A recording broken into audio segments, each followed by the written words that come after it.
How's it going? I'm here with another tip to help you optimize your performance in sport, fitness, and life.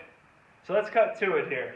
You've probably seen a blog, some sort of newspaper clipping, probably been targeted with an ad that talks about this key point of 10,000 steps a day.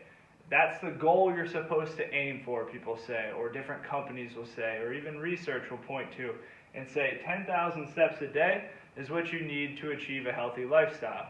So, where did this originate? If you want to trace it back, it started, I believe, with the Japanese community that was trying to get a little bit healthier heading into an Olympic Games. They wanted their general population to have an initiative to get a little bit healthier. So they established this as kind of their daily guideline and what they rallied around. And then this got a little bit more backing with some research on an Amish community. So some researchers had Amish community members wear pedometers and they measured their steps over the course of the day. Why did they want to measure steps in an Amish community? Well, the Amish community had an obesity rate of about 4 or 5%. If you know anything about the US right now, our obesity rate is not 4 or 5%. It's somewhere in the 30s, 40s, maybe even north of 50% at this point, which is not very good.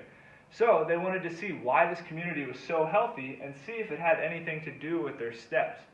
What they found was generally Amish men had about 18,000 steps in a day, and Amish women had about 14,000 steps in a day. The only day that didn't hit this 10,000 step threshold was on Sunday, their day of rest. So I wanted to take this a step further and ask the question, does this help sports performance?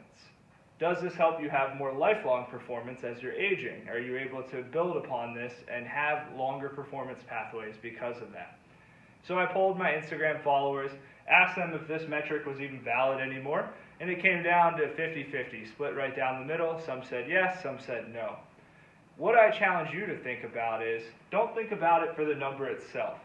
Yes, maybe 10,000 steps is not going to get you to your ultimate goals of weight loss, of setting a new personal best in master swimming, of achieving your first marathon at the age of 40 or 50, but I want you to look beyond the surface of this. 10,000 steps makes you think about movement over the course of your day versus just in a training session. So when you're training for something, you might have your training session all planned out. You go and you complete that session, but then what do you do the rest of the day? Are you sitting at a desk the rest of the day? Do you have to commute a long way? Are you just not aware of what's going on the rest of the day? 10,000 steps, or the goal of 10,000 steps, makes you think about this. You're probably not going to get 10,000 steps in your training session, so you have to at least do something over the course of the day to get you there. I like to think of that as a holistic approach to your performance training pathway. So then you're not just thinking about a training session, you're not thinking about a small amount of time over the course of your day, you're thinking about a more global picture, which is super critical to continued success with your training plan. So, what I challenge you to think about is, what can you do for movement for the next 10 days?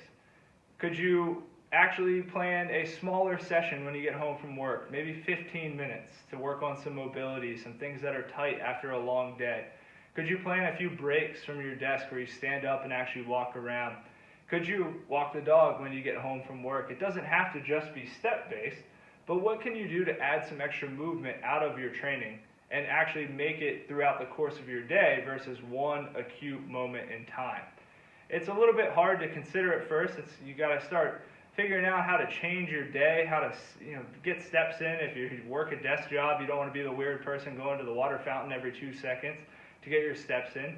But it's something to think about. It's going to add value to your training. Why? It's actually going to help your joints continue to have range of motion throughout the day and not stiffen up so much. Your blood flow is super important to recovery and all these other benefits that are out there for sport performance. We want to get blood flowing through the musculature, helping with repair, getting nutrients back to where they need to be so you can be ready for your next training session. So you have to keep in mind, again, 10,000 steps might not get you there towards your goal, but the concept of sprinkling in movement over the course of your day is super, super powerful. So here's what I challenge you to do. For the next 10 days, I want you to have a plan for how you're going to get in some additional movement over the course of your day. Outside of your scheduled training, whatever that is, I want you to think about what you can do. Could this be a simple mobility routine while you're watching TV? Again, could it be a walking of the dog when you get home for the next 10 days? what can you do to get in a little bit extra activity? And I'm not talking high level intense activity. Save that for the training session, that's fine. Okay, but what can you do to keep moving throughout the course of your day? I actually did things a little bit differently today, so there's actually a blog is attached with this as well. You can actually read through the blog, learn more about the study I referenced, learn more about some key points of performance that I think are super critical to this 10,000 step goal and why I think it's a valid goal to have in your training. And then, if you want some help for the next 10 days and you want some plans to follow, they're there as well. So you can join this 10,000 step, or as we're going to call it, a movement course for the next 10 days. So feel free to check it out. Let me know what you think, and thank you for tuning in.